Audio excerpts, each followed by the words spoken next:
Scene 1, shot 1, written in blood. Action!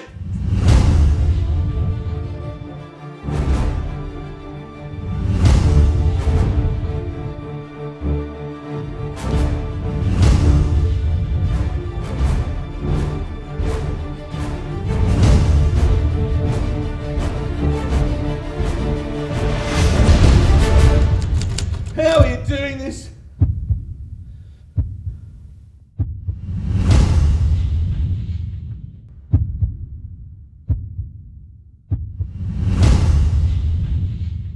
Written in Blood explores the conflict between, a horror writer and his monster, which I thought was a very interesting concept.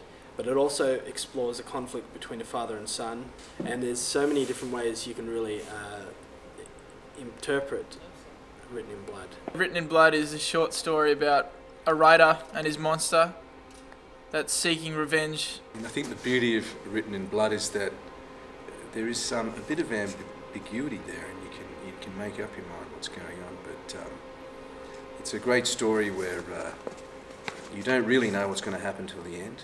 There's a character who's being tortured, and there's a mystery as to why it's happening. That mystery gets unfolded. You have Lovecraft, and you have his son, who's Nathaniel. Lovecraft somehow has gotten a hold of a magical typewriter that can torture people. Nathaniel Black is Lovecraft's monster, who's driven by revenge and hatred. I've no idea who you are, Nathaniel. Nathaniel Black at first appears as the main antagonist of the film, but as you go on, it's very difficult to separate Nathaniel from Lovecraft in terms of protagonist, antagonist. I don't think you can really identify one from the other in this film. Nathaniel's someone who was treated poorly as a kid, and also very creative and a good writer, but seeks the classic revenge tale.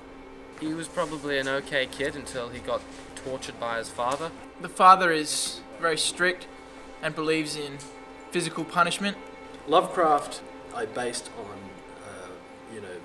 a lot of the classic horror writers like Stephen King, H.P. Lovecraft, in terms of his history, especially like with the drugs and the alcohol issues. I don't remember writing all my novels. I was addicted to cocaine, heroin, I had a drinking problem. And there's a very direct reference to Stephen King and H.P. Lovecraft themselves. Stephen King didn't remember writing such books as The Shining because of his drug-addicted problems. Lovecraft is a very greedy, cocky, every man for themselves style man.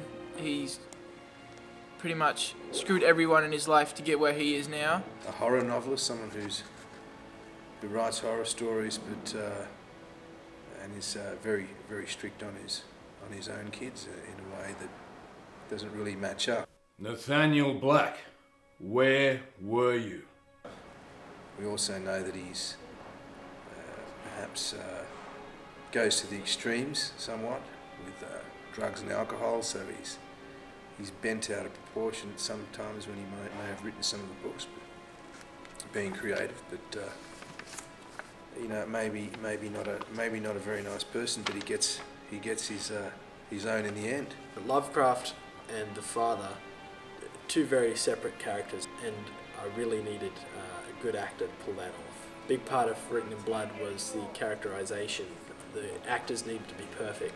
We were lucky to grab Lovecraft and young Nathaniel Black, played by Paul Padagas and Seamus Quin, in her first audition. Paul originally applied for the role of father because he wasn't aware he was applying for Lovecraft as well.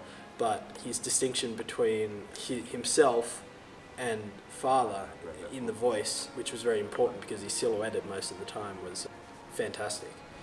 How dare you speak back to me, boy? God loves a sinner, but he hates a sinned child. And Seamus Quin, he really showed an innocence that I was after in young Nathaniel Black, and I really needed that distinction between him and the Nathaniel Black that you see in the torture room. I was originally looking for another Nathaniel Black, but we didn't have much luck. We had a lot of applicants. More than half of them didn't show up or respond to the auditions. But originally when I wrote the script, I did have me in mind before I decided to take it onto such a large scale. And seeing I did know the part, I did know the lines, I decided to play the part myself. And it's not my first experience acting and directing at the same time. It's a lot more difficult than directing a performance from the other side of the screen, but I had a very capable first AD, producer and cameraman to accompany that kind of difficulty. The cast and crew are really good, everyone knew what they were supposed to be doing. Reese Malone, the first AD, was really on top of everything, keeping it all in time.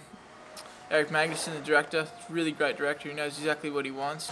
We're setting up a silhouette shot for father, the character father, which is proving a little difficult. Shut up. I am setting up here. What are you setting up? Just set up the 3 theatres. I'm going to set up a readhouse. I'm doing my work. I just don't like to see people throw things around. Oh, okay. Good work there, TJ. Good work. It's vandalism. All right, TJ. Yeah. These are expensive. All right, TJ. Cool. Thanks, TJ. Thanks for your input. Yeah, all right, TJ. Cool. A bit of conflict in the class? A little bit. Yeah, we get that every now and then. We did the makeup side of things, so lots of blood. Painting, we did the torture scenes, we did the natural makeup. Oh, what we did for the blood was used an old formula that I learnt last year from my in Cert 4 in Newcastle.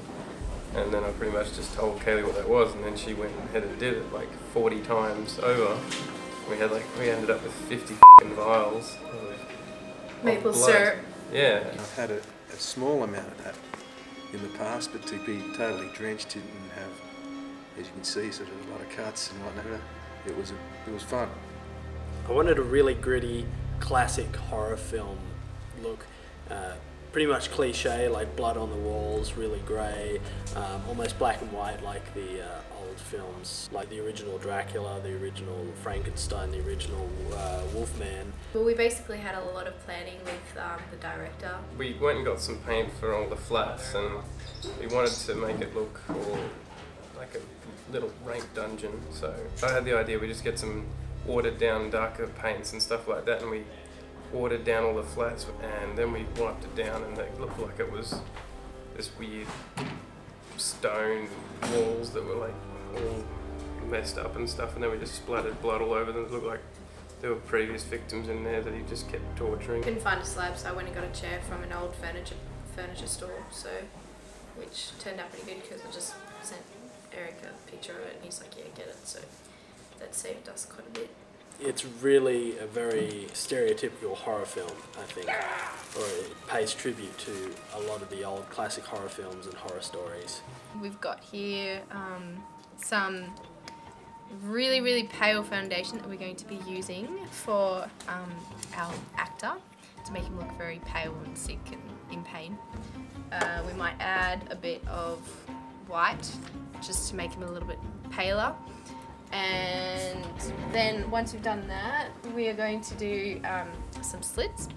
And to start off with the slits, we will use stuff like this, which is called nose and scar wax, which is like kind of this is putty, so it's similar to this, but this one's clear and it turns out more than a stick. So we're going to be using this one. So we're going to just blend this all over the skin and start making like knife cuts and things, and then what we'll do is we'll just blend some more foundation over it just to make it the same colour of the skin, and we might add a bit of greasing, depends on how we do it, and then we'll just add some blood, and we've got to do these cuts all over our victim right here. You can see that. It's a pretty interesting character. It has a few dimensions there, and yeah, it's fun to play and good to get all bloodied up. Well, the director, he's a visionary, he's an absolute genius. The first AD is just a knob, all he does is fart. I don't want you to see me like this. We have the lackeys getting the flat. In charge of them is lead lackey and duty. The DOP, don't get me started on him. Oh, hi there. Well, We're just in the middle of making Written Blood. I'm the DOP, and I mean, I just control the lights. So I'm not doing much, just setting the mood, pretty much creating the whole movie myself. The director, yeah, sure they're important, but, you know, what could they do without me? Simply, for these two, we had 3 lights. A key coming down from here, a backlight just behind him here. For this bloke, it was much the same. One pretty much directly behind him, shooting down. A fill, and then just like a fill here as well, shooting down. I didn't really want to muck too much. We didn't really muck around with lighting on the back of the flats or anything. Okay, well, what is the plan for one? So it's not going to be too bright, but it's going to be dull, and there's some scenes where Producer, asshole. Director, asshole. But the rest of the crew was fine, you know. I had a great lighting team. You know, probably one of the best lighting teams I've had on a job this year. You know, we really pushed through, and you know, with our 10 light setup, it came out all right, I think. I'm pretty happy. I like my camera assistant. He's really good. Well, as director of photography, I don't really care about the shots. You know, it's not my job. So, you know, sure, I'd like them appropriately, but at the end of the day, you know, the director or the camera assistant or the camera operator, they'll choose the shots. I must have read every work from the great Stephen Lovecraft. I thought, you know, seeing as it's a horror film, I started investigating a lot of murders, watching a lot of Saw, you know, those famous horror movies, and I thought, you know, I really want to get into this and make some kind of f***ed up horror. Hugely fun. I mean, I was only on set for like 1 day, but it was all awesome fun watching stuff with people. You know, Owen Wynne and Reese Malone were really dependable. They really pulled their weight. Yeah, you know, the whole shoot's gone pretty well, thanks to me. Reese done a little bit, Eric's done. I've just heard I guess Eric's done it quite a bit, but, you know, we all know I did the most. And the crew, I was quite impressed with the crew, so it all went well. It was good to have crew members that I trusted in their roles to pull it off.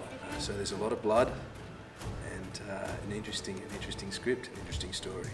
You have to face the